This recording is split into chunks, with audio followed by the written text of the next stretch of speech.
आप सभी का फेवरेट शो पति ब्रह्मचारी अपनी आने वाली कहानी में आपके लिए क्या कुछ नहीं और एक्साइटिंग ला रहा है। चलिए बात करते हैं दोस्तों। स्वागत है आप सभी का डेली सीरियल अपडेट्स में। मैं हूं पम्मी सिंह। शो की आने वाली कहानी बड़ी दिलचस्प रहने वाली है दोस्तों।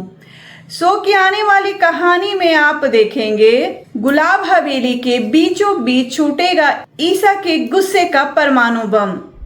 दोस्तों, अपने ही बाप का काला सच जानने के बाद ईसा ने उठा लिया है वो खौफनाक कदम, जिससे कावेरी और आकाश के चेहरे का रंग उड़ गया है।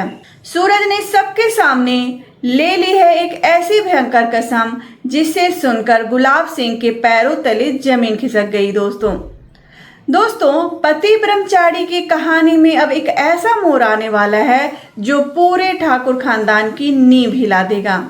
ईसा जब अपने बाप गुलाब सिंह के सामने खड़ी होकर पूछती है कि क्या वो सालों से सूरज और उसकी शादी का सच छिपा रहे थे, तो गुलाब सिंह अपनी ही इज्जत बचाने के लिए अपनी बीमारी का झूठा नाटक करने लगता है और सीने पर हाथ रखकर बैठ जाता है। ईसा अपने बाप को तड़पता देख रो पड़ती है और उसका ध्यान भटक जाता है।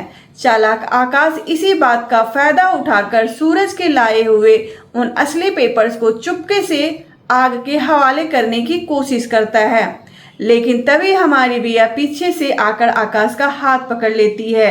विद्या जोर से हंसती है और कहती है कि जितनी चालाकी तुम आज सीख रहे हो, मैं वो सालों पहले छोड़ चुकी हूँ। विद्या आकाश के सामने से वो फाइल छीनकर सीधे सूरज के हाथ में थमा देती है।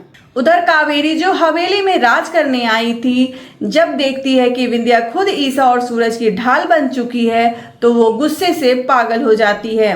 कावेरी पूरे समाज के सामने ईसा के कैरेक्टर पर उंगली उठाती है कि जो लड़की दो दो मर्दों के बीच झूल रही है वो इस हवेली की बहू नहीं हो सकती। कावेरी की ये घटिया बात सुनते ही हमारे सूरज का खून खौल उठता है। लेकिन दोस्तों, अब कहानी में कुछ ऐसे सवाल खड़े हो गए हैं जो आप सभी के रोंगटे खड़े कर देंगे। कावेरी ने जब ईसा को बेइज्जत किया तो सूरज ने बीच हवेली में रखी तलवार उठा ली और कावेरी के सामने सीना तान कर खड़ा हो गया। सूरज ने साफ कह दिया है कि अगर किसी ने मेरी ईसा की तरफ आंख उठाकर भी देखा तो मैं इस हवेली को शमशान बना दूंगा। अब सबसे बड़ा सस्पेंस ये है दोस्तों कि क्या गुलाब सिंह अपनी इस झूठी बीमारी के नाटक से ईसा को फिर से इमोशनल ब्लैकमेल कर पाएगा? क्या आकाश और कावेरी मिलकर विंध्या को हवेली से बाहर निकालने की कोई नई खूनी साजिश रचेंगे? और सबसे बड़ा ट्विस्ट, क्या सूरज इसी जलती हुई साजिश के बीचों बीच पूरी दुनिया के सामने अपनी ब्रह्मचारी की कसम को हमेशा के लिए तोड़कर ईसा की सोनी मांग में अपने नाम का सिंदूर भर देगा? आने वाला एपिसोड सस्पेंस का महाब्लास्ट होने वाला है दोस्तों, आपको क्या लगता है? अपनी राय कमेंट्स में जरूर बताएं और अगर आपको ये वीडियो अच्छी लगी हो तो अभी डेली सीरियल अपडेट को सब्सक्राइब करके बेल आइकन जरूर दबा दें। तो मिलते हैं अगली वीडियो में, तब तक के लिए बाय बाय।